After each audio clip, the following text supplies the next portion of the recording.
I am going to work.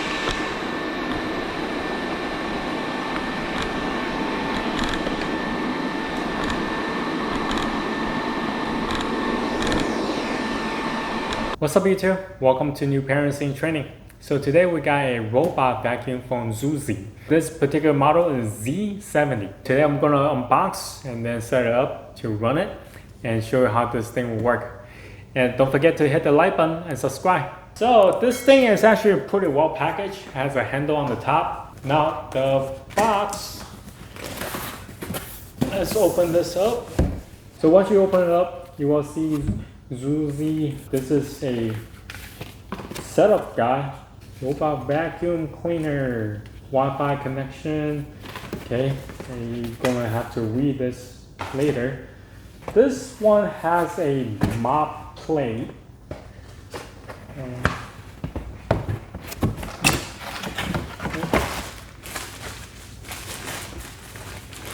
So not only does it have a vacuum function, but it also has a mopping function as well. So 2 in 1.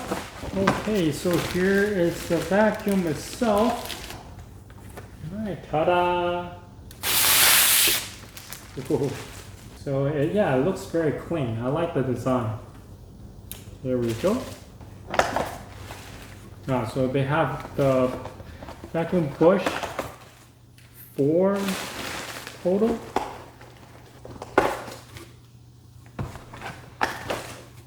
So here are the 4, and here is the charging adapter. Alright, so here is the docking station. Also has a film on the top. And the last piece. Oh, okay, so this is the trash bin. Alright, so here is the robot vacuum itself. There's a little yellow tab on the side. You have to remove this before you start vacuuming. So, ooh. Okay, so that's off. Now I do need to install this. I believe it just clip on.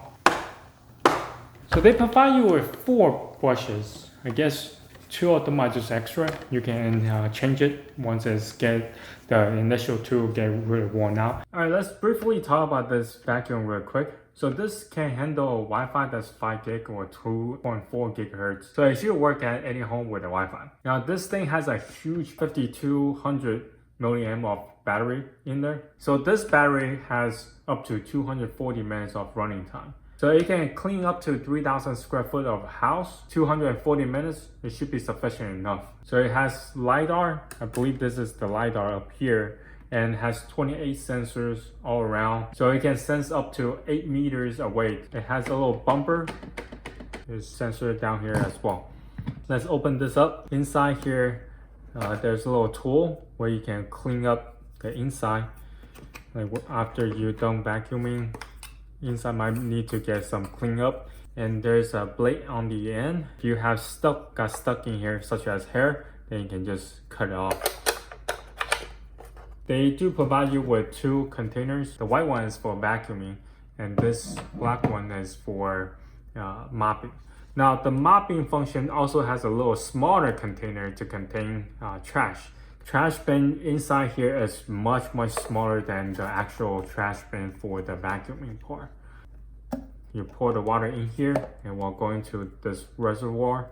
Here is the charging station. Underneath here, they tell you what you need to do. You can open this up. So the cable for the adapter is kind of long. You can actually kind of shorten it by rotating in here to shorten the cable. Now it tells you you need to have at least 1 foot from either side, and then 3 feet in front of it that's not being obstructed by anything. So it will have room for the robot to go back to the base. There's a brush underneath here where you can take it out by squeezing these 2 tabs, and now it comes right off. If you have hair or things that got stuck in here, then that's how you would take it out, clean it, and put it back. Alright, so let's talk about the mop pad real quick. Now here is, they do provide you with an extra pad. So if one is dirty, you can just put on the other one to continue to work. The way that you put it on, It's a little bit difficult to put it on because the Velcro on the back will keep trying to stick to the plastic part before you can put it in. But I find it easier if you just hang loose, and that way it will just get inside here first, and then you can just kind of adjust this to make it more flattened. Alright, so the location to put the mop pad is right here where the charging port is. So you basically just push in like so. Now the way that you can take it out is there's 2 taps on either side. You squeeze and you can take it out. So you can either go into your Android Play Store or the Apple Store to download, or you can just scan the picture. It will take you to the same location and you just install it. Once you have installed the app, it will ask you to log in or sign up. I'm gonna sign up very quick. Once you type in your email address, it will send you an activation code. Once you put the code into the app, it will come to this page. So add new device. Okay, my Bluetooth is on. So you press this 2 button. Wi-Fi is reset. Waiting for connection. Okay, now you hear that and then click next.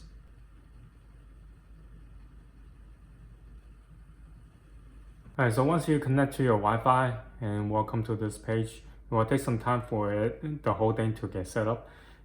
Now the binding is success, and then hit next. It's connecting right now. Once everything is set up, you will see that it's idle right now. So right now it's at 42%. I'm gonna go charge this up, and then we're gonna start mapping the area and then start vacuuming. All right, so let's start do some vacuuming. Now there are 2 ways to start this vacuum.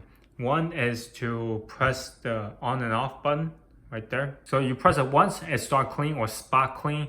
If it's long press, then it's on and off function. Another way is to control via the app. So I have here, you can just hit clean, and now it's starting.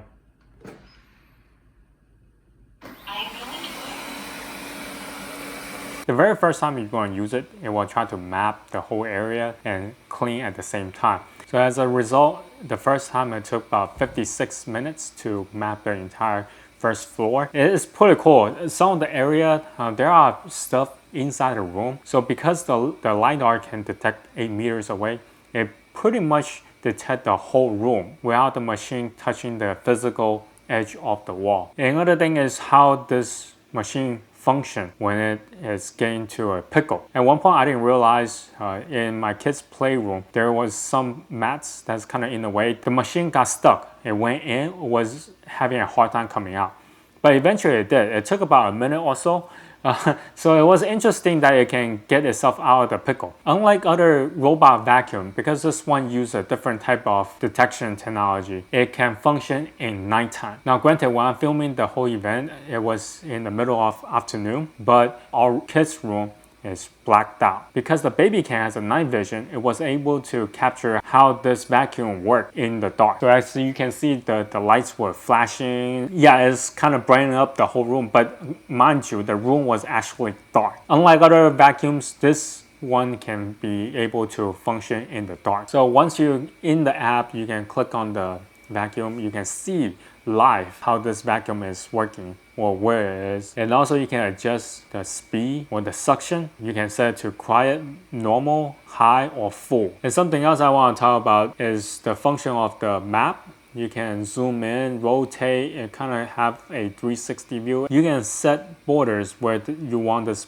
vacuum to go or not to go. Obviously it tells you the area is being vacuuming, the amount of time it took, and also the battery life. Just a sample, I kind of map out using the zone function, and this whole entire area took 6 minutes to vacuum, and it took like 4% of battery. So it's pretty useful. If you go into settings, there are a lot more stuff you can control, such as clean history, so you can see what it's been doing. So if you're not at home, you want your machine to do work, you can kind of see what kind of places it has been to, and did it follow your order to clean. and such. Aside from that, you can check out a bunch of other stuff such as carpet boost. So it will detect once the machine is on a tile, and when it gets onto a carpet, it will automatically adjust the vacuum pressure or suction. Clean partition. If you want to partition particular place on a floor, then you have to check this for the smart partition. Otherwise, you cannot adjust. So smart partition is right here. So you can set the smart partition. So as you can see here, I have different color zone. So you can click on each different zone and it will lit up. Then you can hit the start clean. It will go ahead and start cleaning that area. So now that the vacuum is finished after 56 minutes, this is the amount of stuff it got collected. I was kind of surprised because we vacuum on a weekly basis and this machine was able to pick up quite a bit of stuff. So next, what I'm going to do is to have spot clean. I have a bunch of coffee ground. I would say that it's not that ideal because how this robot is using the brush. The brush is on the front. It kind of spread out even further how the coffee ground is being laid out. And as you can see, after it's been finished, it still has coffee grounds on the floor. So what I end up doing is to have it to clean the entire room again, to pick up more coffee ground. At the end of vacuuming twice, there was still coffee ground in between the tiles. So in my opinion, the suction power for this vacuum is good, but it's not good enough to pick up all the coffee ground. So next, what I'm going to do is do mopping function. So for the mopping function, for one thing, the mop pad has to be wet. Now once you wet it, you have to squeeze out all the water before you put it onto the machine. What I would suggest you to do is to put on the mop pad first onto the robot and then put the water reservoir in it, because you might have to tilt the machine in order for you to put the mop pad on or flip it over. Now if you have the water reservoir already in there, then the water will come out if you tilt it the wrong way or flip it. The mopping function is decent. Once you put it on there, the machine will recognize it's in the mopping mode. So what it will do is continue to vacuum. It will still pick up stuff and move forward because the mop is behind the brush. So every time the machine will go and pick up whatever trash is in front of it, and then it will mop right after as well. As you can see from the video, I tried to kind of film it, but the water that came out from the mop wasn't that much. So you will see a light streak of water on the ground, but not as much as you would expect. It was decent. I mean, the pad came out a little bit dirty. I was still able to pick up some of the more coffee ground off the floor with the mop pad than before. So yeah, I was still able to clean up even more. However, I just don't think that this type of mopping function really works, because if you ever mop a floor before, you need to agitate the floor in order to really clean it. But this type of machine, it doesn't agitate, it just kind of glide over it. It is nice to have this mopping pad on this machine than not to have it. So my final thought on this ZOOZEE Z70, there are some of the really good things going for this machine. For one, it can work in the dark. Imagine that if you send this machine to a dark room or at night, this thing can continue to work without having a light source. Another good thing about this vacuum is 2-in-1. I've seen a lot of companies out there, they provide you with one machine that's vacuuming, the other one is mopping. Now with the 2-in-1, you just need one machine that can do both. Granted, this machine does everything a little bit mediocre, so to speak, but I mean, it's still good to have. The vacuum itself does a pretty decent job, and the mopping is better than not having one, is all I'm saying. And also the app itself is really simple to use. It doesn't take you a long time for you to try to figure out what needs to go where. So the app itself is very user-friendly. And lastly, I want to mention that it is its price. Now granted, the original retail price was $499, but at the time of filming, they do have a huge discount of $200. So this machine is $299. I think it's bargain for the amount of value you are getting out of this machine. So if you have any questions, comment down below. Until next time, bye.